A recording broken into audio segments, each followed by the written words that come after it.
Welcome to Collab Chats. I am your host, Kira Baker. Today I'm talking with Kate Fox and Aliki Koumenis.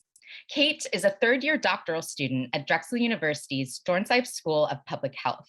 Her research interests include coalition building and participatory advocacy work to advance the inclusion of people with mental illness in mental health policy work. In addition to her role as a student, Kate has a decade of work experience in the public mental health system, working to improve alignment between behavioral health, public health, and social service systems so that individuals may be better served. Kate was called to work in the mental health field through her childhood experiences with her mom, who lived with bipolar disorder and substance use issues. A millennial herself, Kate is very passionate about engaging millennials and Gen Z in the workplace, particularly in government or other public sector roles, as she recognizes the unique challenges these generations face in archaic systems. She has actively brought young professionals together to envision a brighter future through the creation of an employee resource group at her workplace and through the founding of Public Health Young Leaders Association, a local nonprofit dedicated to uniting and engaging the next generation of public health leadership. In her free time, Kate loves playing with her two dogs, baking sweet treats, and volunteering with Big Brothers Big Sisters. Aliki Koumenis is a certified peer specialist and disability justice advocate, speaker, and trainer. Her work encompasses several aspects of the wider peer support and cross-disability justice movements, including consulting on initiatives to integrate peer support, mental health recovery, and developmental disabilities. She has served as a consultant on the novel Community Autism Peer Specialist Initiative in Philadelphia and has worked as a facilitator for several certified peer specialist trainings, including CPS youth and young adult continuing education programs. She also enjoys using her lived experience as a speaker to educate clinicians, individuals, families, and public leaders to understand and empower those with different minds to enjoy equal access and inclusion. Previously, Aliki has been employed as a certified peer specialist, providing direct support both in the community and through online-based crisis supports. She is passionate about advancing societal attitudes and services for individuals receiving behavioral health services to align with humanistic, person-centered, inclusive values driven by the voices of the rich and valuable neurodivergent and mental health communities. Aliki's educational pursuits include a degree in behavioral health counseling from Drexel University and collaborating on participatory research initiatives that center the voices of individuals with lived experience in improving quality of life, peer-driven mental health services, and crisis supports. In Aliki's spare time, she enjoys taking her dog on long walks, learning, and spending time with family and close friends. Kate and Aliki, thank you so much for being here and talking with me today. Thank you for having us. It sounds like we're all dog lovers. um, so Kate, you've recently authored a document titled Young Professional Peer Support, Strategies and Recommendations to Strengthen the Next Generation of Behavioral Health Leadership, which for our listeners out there, you can find on our website at tucollaborative.org. Kate, can you tell us about the development of this project? What interested you to research this topic and what went into your report behind the scenes? Yeah, sure. So thank you for having me here today. I'm really excited about this report and about our work together.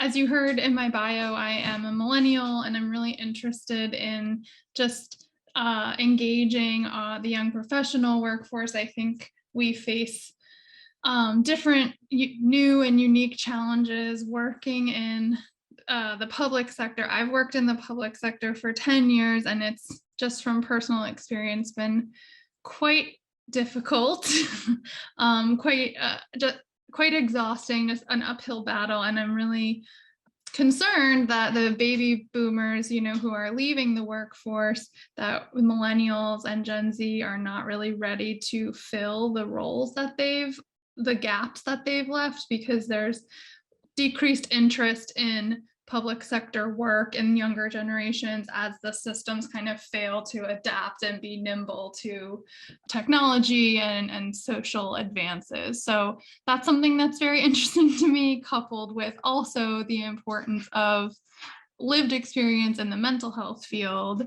So this is a natural subset of young professionals, people with lived experience who I don't think that we hear enough from. And I really wanted to learn more from people with lived experience who are also young professionals working in the mental health field. So it's kind of niche, but I think it's really important for the transformation of the mental health system. Aliki, can you tell us about your involvement in this project? Was there something that made you feel really excited to work with Kate on this? Sure. So Kate was looking for people to interview with firsthand experience of working in the peer support world as a young adult, which I think is amazing. I'm always excited to work with people in the academic world who really want to hear the voices of the people that they are researching. So I volunteered for the interview and we did it over Zoom. And I was really excited because I can relate to the experience of being a young peer professional. I think I started working in the peer world when I was about 26, which can be considered young enough, I think. And I've been doing it for about 5 years now. And I can relate to this feeling of striving to do good work while also pushing up against systems that I found limiting. I remember my passion sort of subsided, my passion for the work subsided when I started getting under this like stress and stress of the everyday sort of burnout and compassion fatigue, and then also trying to work within like this bureaucratic system. And I remember looking at the other people around me who had been in the field a little bit longer and thinking, resolving not to become jaded, which has been a very difficult thing to maintain. I've also had the honor of being a trainer for several cohorts of new peer specialists, many of which were young. And I could see the talent and the drive and the deep compassion that they have. And then I see them excel and then they move on. And a lot of times they leave the field for better salaries and opportunities. And it makes me really happy to see their success. But I also sort of grieve the loss of these talented individuals in our field because we need them and our participants need them.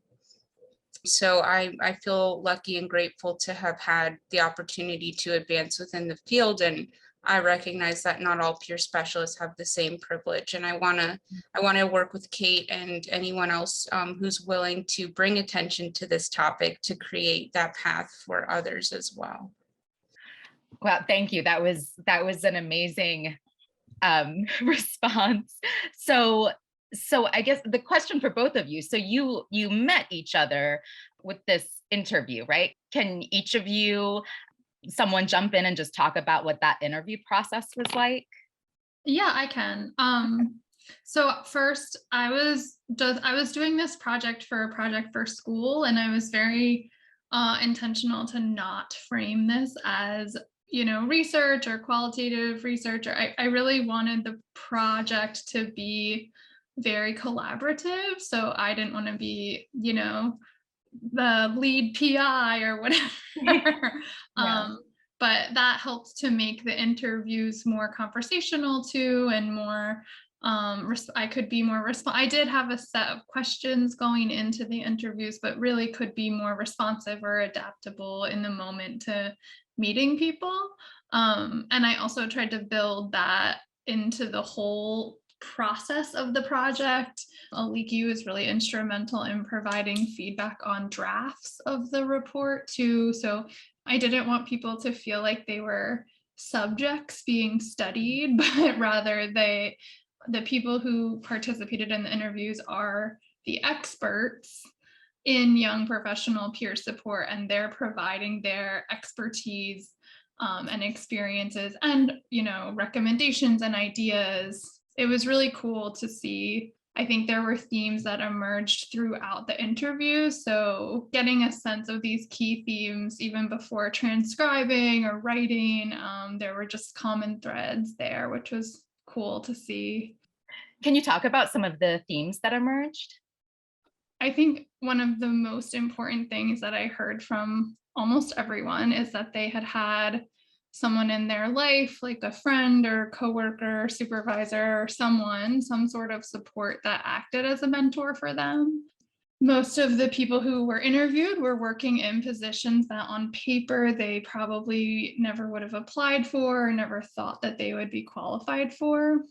And then this mentor person in their lives, whomever that was for them, had really pushed them beyond, what they thought to be possible for themselves, helped to kind of translate the job into something more attainable. And they were more than qualified, and they're working in these roles that they didn't think they were qualified for, and they're thriving and growing in their current roles. So I think that tells us a lot about, and we can get to kind of like key findings, but like about job descriptions and also qualifications, the importance of mentorship and support. That was the main language. Also was like a theme too. So trying to translate what you do versus what it kind of says you do in a job description is Right. tough.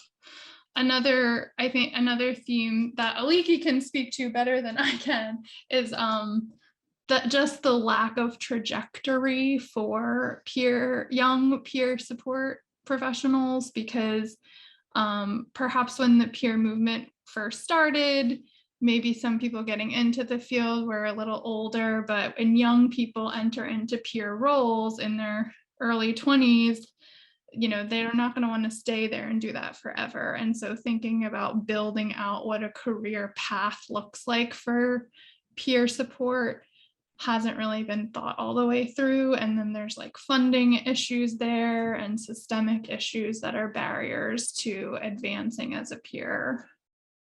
Aliki, what issues do you find most important to supporting certified peer specialists? What needs more attention? I do agree with Kate that creating a career trajectory would be extremely important because in my experience, it's quite limited in the roles that are directly called peer support. I've often seen roles that include, an entry-level peer specialist, and then they may be able to become a supervisor with a certain amount of years of experience or a bachelor's degree at the very least. And beyond that, what I've observed is that generally you would need a degree or more or two to advance in any role within a peer support organization. And for me, I find that limiting because certified peer specialist training and like the movement was designed around, in my perspective, removing the barriers that the medical model and the sort of more traditional models of working in the field had created. It was designed, as Kate said, to treat people with lived experience as the experts, and also to create an opportunity for people with lived experience to participate, whereas people with lived mental health lived experience have gone through a lot of prejudice, discrimination, and other barriers. They can range from socioeconomic barriers to, barriers towards like services, and for many reasons haven't gotten the opportunity to get degrees and work experience. So creating this sort of career path has been transformational for many people who do have a lot to offer. And then requiring them to go back to school in order to advance in the field, to me, is a little bit counterintuitive or counterproductive. Reducing the barriers. It's such a great point that you bring up, because there's so many barriers in all domains of community participation. It's a great point that it seems counterintuitive to require more and more education. It almost seems to be, is it almost exclusionary So something I've been frustrated with sometimes is this idea of, we want people in recovery to work here. And what does that mean? To me, that means that, we're not recovered. It doesn't mean that the things that I have been experiencing challenges with are gone. It means that I'm continuing to work on them, because I say that, if I were quote unquote recovered, I would no longer be a peer. appear as somebody who can relate to your experiences. And so if you would like to hire somebody who is actively working on their, different challenges and recovery and resilience, then we need to find ways to accommodate for that. And a lot of times that includes not having had certain privileges or access to resources that would have helped people advance within our sort of like capitalist system. And I feel like I've gone on a tangent here. It is a very valuable tangent. That was It was so good. I don't think not it had long, it's anything almost- to do with the question that you asked me. Oh, it was great. I often kind of find myself in a space of asking myself, those same sorts of philosophical questions almost about recovery and, what Yeah. does it mean to be a peer but you know what, that might be another podcast. So like that's one of my like little tangents that I was like, I don't know if that's specific to young people, but I do have other answers that I can go back to if you need me to redo it. Well, we can always circle back if needed. But I want to get into, Kate, can you talk about some of the findings of your report? Yeah, of course. So the report is organized into key themes and then recommendations and strategies. And we talked a little bit about the themes already, but I think the recommendations, we organized them by what individuals can do, whether you're supervising or working with young professionals, what a program or agency can do, and what the behavioral health system at large can do. And so we can talk a bit about each of those categories. I think, as an individual, when you're working alongside of or supervising or supporting a young professional peer worker, just making sure how do you develop that relationship, and how do you support and mentor that person, just like we had already talked about, stretching beyond what they might think that they're capable of, and making it clear that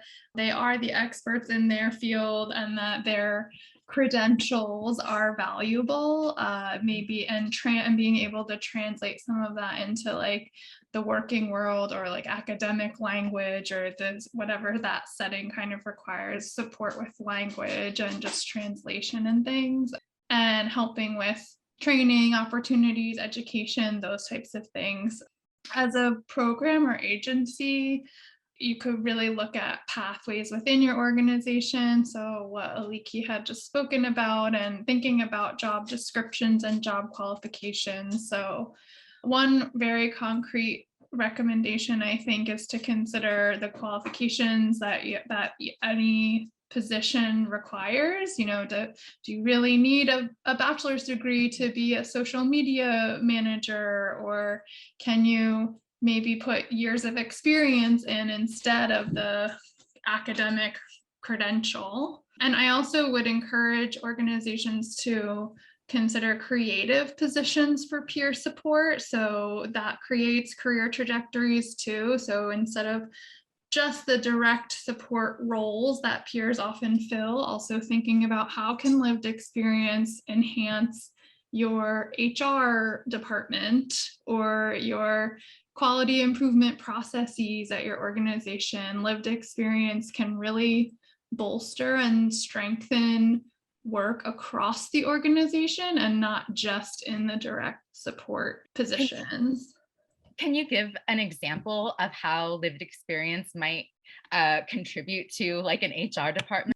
Well, I think someone who's navigated the system or accessed services or supports has a very different outlook on the way services are delivered or how the services are structured, that could really benefit like a quality management role or program evaluation role. Like, what are we measuring? What are the outcomes? What are we trying to think about with our services? In HR, I think someone with lived experience has that ability to just understand what it's human resources. So it's like understanding what your staff are looking for support wise, how to become a more trauma informed workplace, how to support staff, just different things like bereavement policy.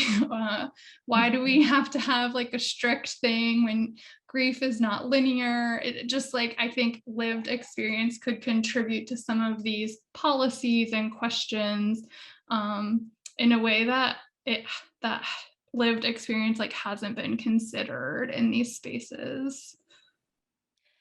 Aliki, do you have any sort of takeaways of general implications from for the future of the peer support workforce?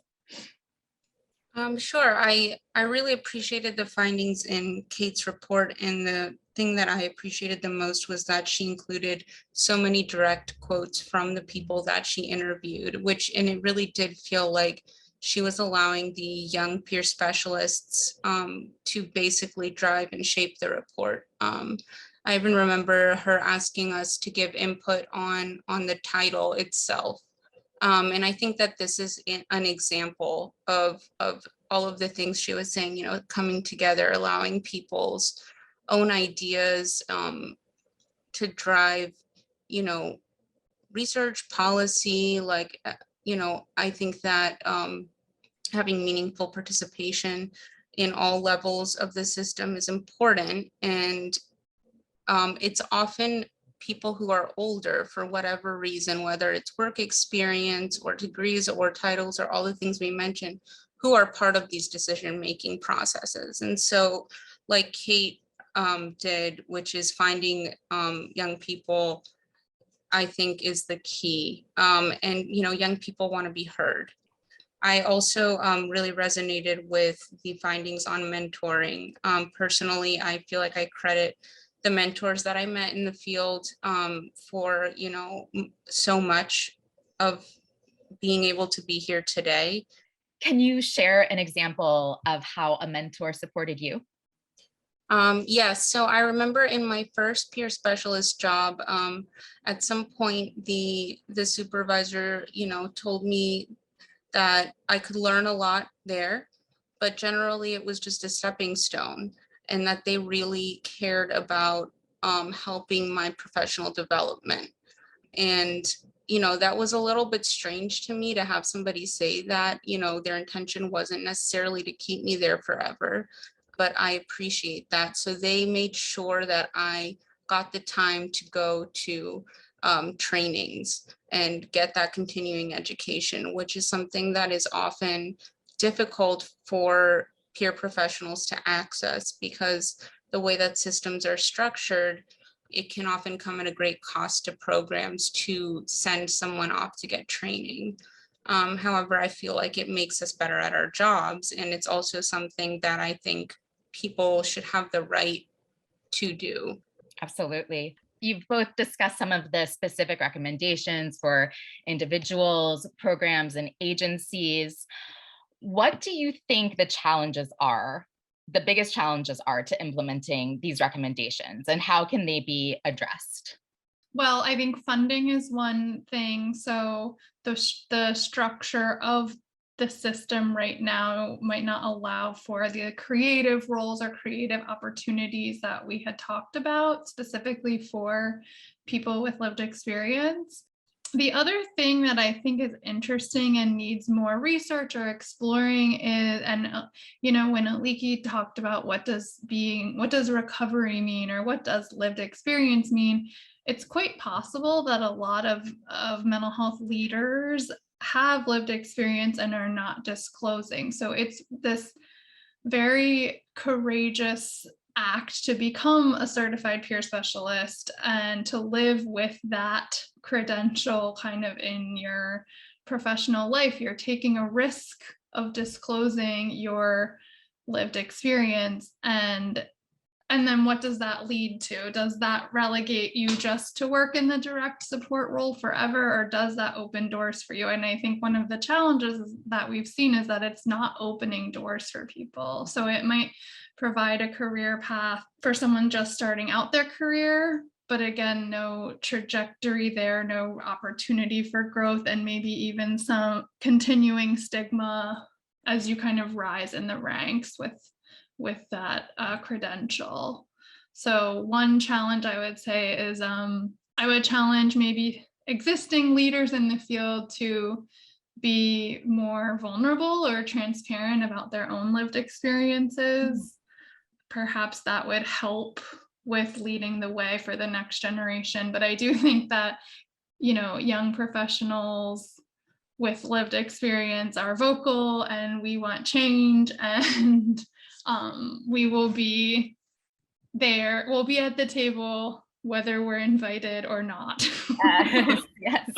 Just going off of what you were saying about existing leaders being more open about their lived experience, what impact do you imagine that having on the peer support workforce?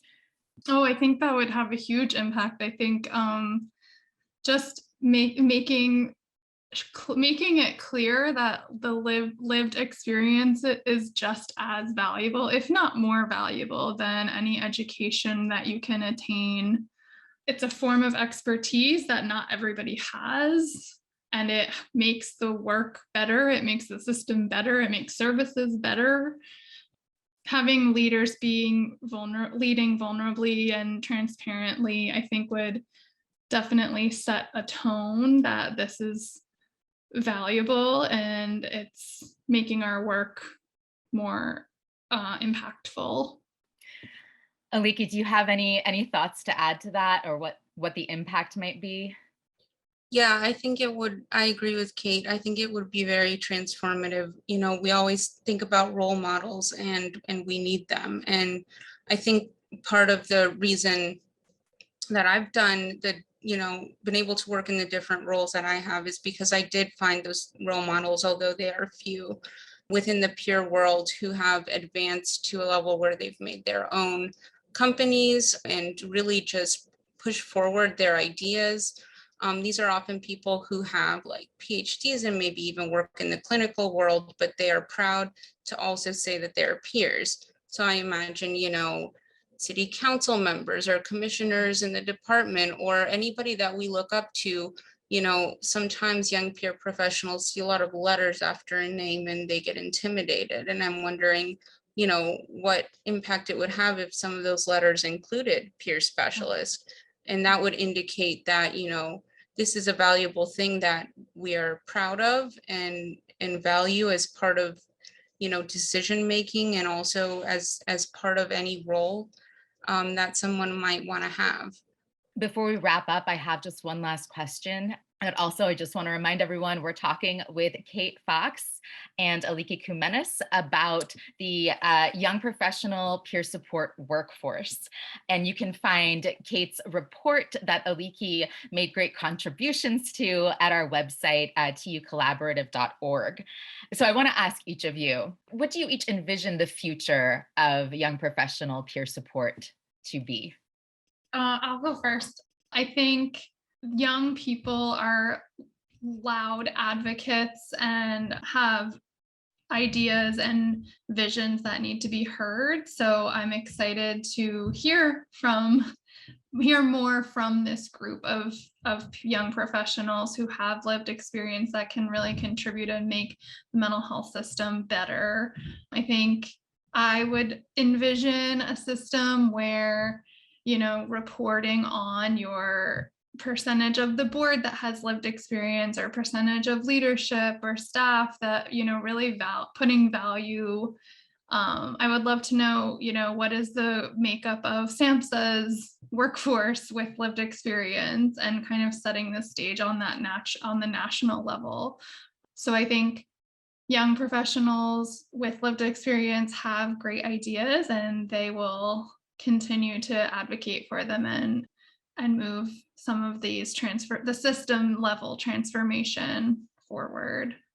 Yeah, that was a great answer. I agree. I would envision young people being involved at so many levels of the system that they can get their certification and see a future in so many different ways. I would envision more conversations like this, more research and policy that is driven by voices of young people with lived experience.